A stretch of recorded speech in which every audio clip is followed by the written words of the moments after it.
Itong si Willie Revilla may papasok sa mundo ng politika ng walang armas. Hindi mo alam kung ano ang kanyang plataporma kundi ang magpasaya lamang at magbigay ng tulong sa mahihirap na ating kababayan, yan ang komento ni Christy Fermin sa programang Christy Ferminute noong Huwebes, October 10, sa 92.3 Radyo 5 True FM, panoorin natin.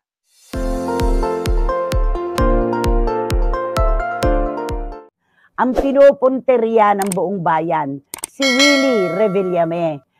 Romel, gusto ko munang marinig ang iyong opinion sa pagpasok ni Willie sa politika. Naku, syempre lahat tayo nagulat mismo kasi nung unang linggo talagang nakagbalita po tayo rito na hindi na siya susulong. Pero biglang nagdesisyon agad-agad, mabilisan, last minute talaga nakita natin nag-file si Kuya Will. Syempre ang una kong desisyon sabi mo, baka handa na talaga siya kasi pumasok na siya kasi ilang urong sulong na to, balik pa urong sulong. Correct. Oo. Noong January, sinabi niya, doon daw siya nagdesisyon na. Yung inalalayan pa niya si dating Pangulong Duterte sa entablado. At sinabi niya, ngayon po ay nakahanda na ako. Yun ang sabi niya. Kaya dinay niya sa interview dito sa TV5 kaya kahapon. Ay, nung 8, di ba? Okay, ito ang sabi niya. Ang sigaw niya, okay, naku, nakakaloka itong sigaw niya. Hindi pa man gumugulong ang kampanya, marami na siyang kaaway, di ba? Ang sabi ni Willie kasi, ano daw, sigaw ni Willie, hindi ko na kailangan ng pera. Hindi ako magnanakaw. Takot ako sa Diyos. Unang-una, sinong tao na nabubuhay sa mundo ang bluntly makakapagsabi na hindi ko kailangan ng pera? Habang nabubuhay tayo, meron tayo mga pangangailangan at isa dyan ay ang ating pagkakakitaan, pera. Pangalawa, hindi ako magnanakaw, sabi niya doon sa interview sa kanya. Ngayon pa lang hindi pa rumaratsada ang kampanya, ang dami na niyang kaaway. Parang sinasabi niya dito na hindi ako magnanakaw. Ano yun? Patagilid na pagsasabi ang mga politiko, ang ibang politiko magnanakaw. Ganon yun eh. Eto pa, meron sabi, takot ako sa Diyos, natatakot ako sa Diyos, sabi niya. Ito ang interpretasyon ng ating mga kababayan. Sabi ni Juris Dr. Channel, o bakit mga magnanakaw lang ba ang dapat matakot sa Diyos? Dapat pati na rin yung matatalim magsalita at uhaw sa kapangyarihan. Di ba kung ano ang ginagawa natin sa kapwa, ay para na rin nating ginagawa sa Diyos? Sabi nga, ano man ang ginawa ninyo sa pinakahamak sa mga kapatid kong ito, ay ginagawa nyo rin sa akin. Kaya huwag tayong magpaka-ipokrito.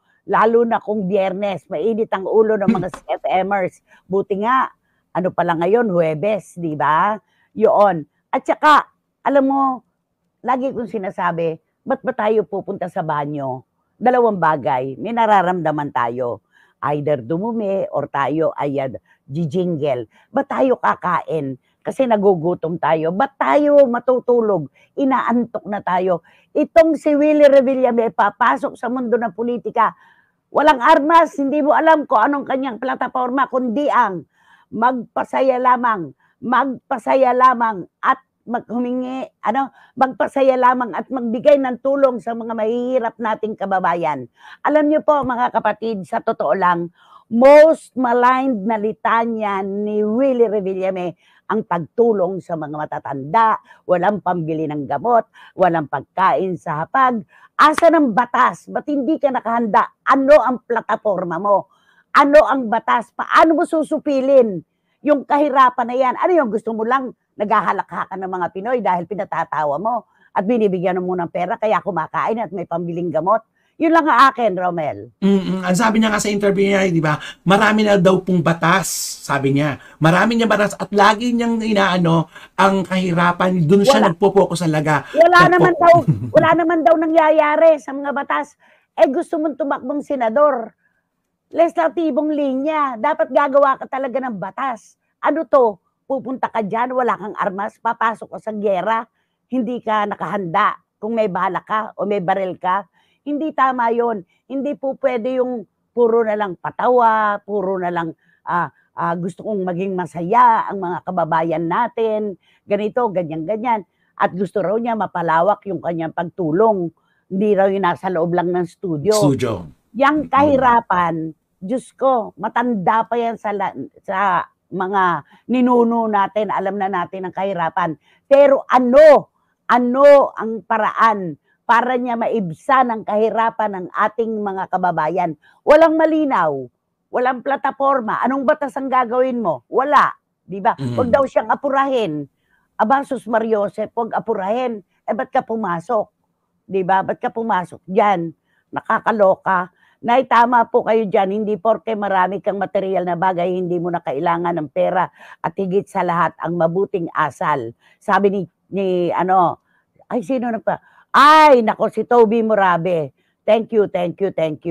Sabi ni Adel Macaldo ng Ladlad, mga kapatid nating miyembro ng LGBTQIA community.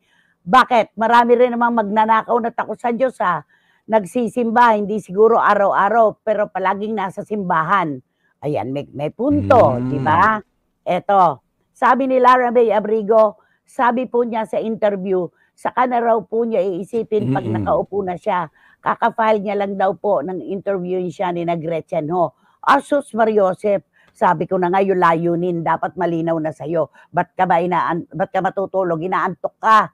Ba't ka kakain, nagugutom ka? Papasok ka sa Senado, ano plataforma mo? Magpapahalak ka lang ng taong bayan, magbibigay ka lang ng tulong, at hahayaan mo. Ayan, kahirapan na yan, gas-gas na linya na yan.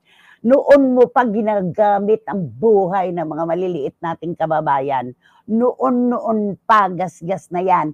Kaya dapat papasok ka, malinaw sa isip mo kung ano tatakbuhin mo at ano plataforma, anong batas ang gagawin mo. Ganun lang yon, Willie Rebillame. Ay, nako. Baka ang alam ni Willie ay puro pagtulong lang ang senador. Hindi, may mga batas na ginagawa yan. Di ba? Okay, eto. Sabi ni Eddie Latada, hindi pa nga nag-uumpisa ang kampanya, puro nega na ang litanya ni Willie. Bakit ang ibang politiko ba walang takot sa Diyos at puro magnanakaw? Naku, Kuya Will, dapat may advisor ka dahil masyadong madulas yung dila mo. Dapat may nagpapayo sa'yo, magkaral ka ng GMRC, Kuya Will. Ayan.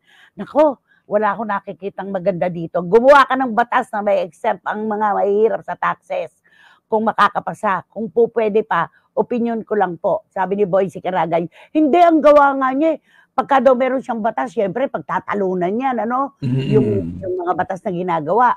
Hindi raw, hindi diretso daw niya sa presidente. Dahil naman ang presidente naman daw, masusunod kung anong sabihin. Ano to? Lokohan? Nakakaloka. Sabi ni Dan Cablesias, Nay, opinion ko lang po ito.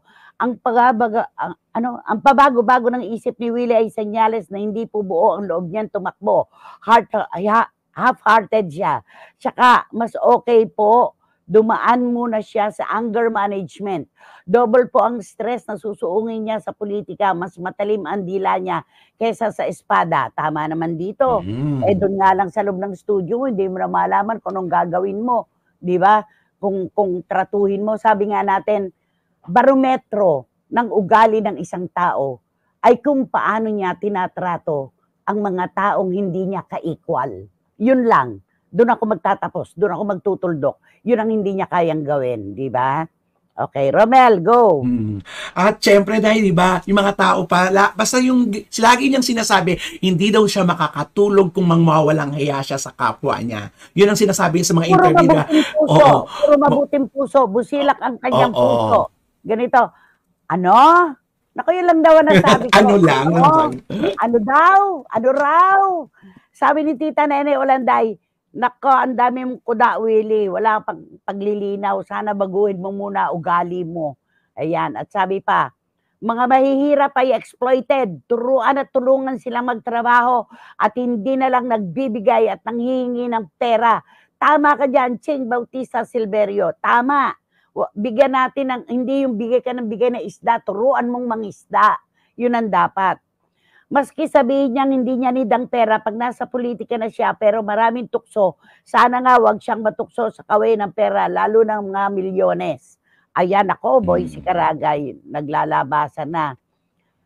If it's too good to be true, then it's too good to be true. Ha ha ha. Basang-basa na yung galawan ni Willie. Alam mo, sinasaluduhan ko si Paco, ang vlogger ni si Paco. Napakaganda ng pagtilad-tilad niya doon sa panayam ni na Gretchen Ho. At doon nagsalita siya talaga ng derechahan. Yun ding batas na gagawin niya ang hinahanap. Lahat ng mga vloggers, hinahanap. Hindi po pwede yung ganyan. Siya daw hindi magnanakaw. Meron na siyang sinagasaan, di ba? Siya daw takot sa Diyos. Ikaw lang ba takot sa Diyos? Ang mga ibang politiko hindi takot sa Diyos, di ba? Ngayon pa lang nga hindi pa umaandar ang kampanya, ang dami mo ng kaaway, di ba? Okay. Nako, Willie, maghunos dili ka, hindi na pwede ang pagpapakyut at pagsayaw-sayaw ng boom tarat-tarat kung tatakbo ka. Sa aminin man o sa hindi, la ocean deep ka na, kaya huwag ka nang umasa. Sabi ni Marichu Formacion Espiritu. At eto pa, meron pang isa. Gamit na gamit po ang mahihirap na sinasabi ng lahat ng politicians. Napakababait sa kampanya, pero pag naupo na, ilan lang po ang tumutupad sa pangako. O, di ba? Ganyan. Sabi ni Lara May. Tapos, eto pa. Di ba yung mga politiko, karamihan, magtatayo kami ng mga tulay kahit wala namang river. Di ba? Langit hanggang lupa ang ipinapangako. Laging ganon. Sabi pa ni Willie, ang dami-dami ng batas dyan eh. Bakit? Nagamit ba? Eh di ba, hindi naman natutupad.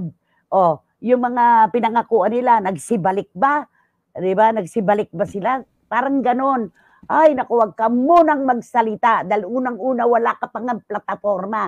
Wala kang batas na magagawa pag ganyan kadaldal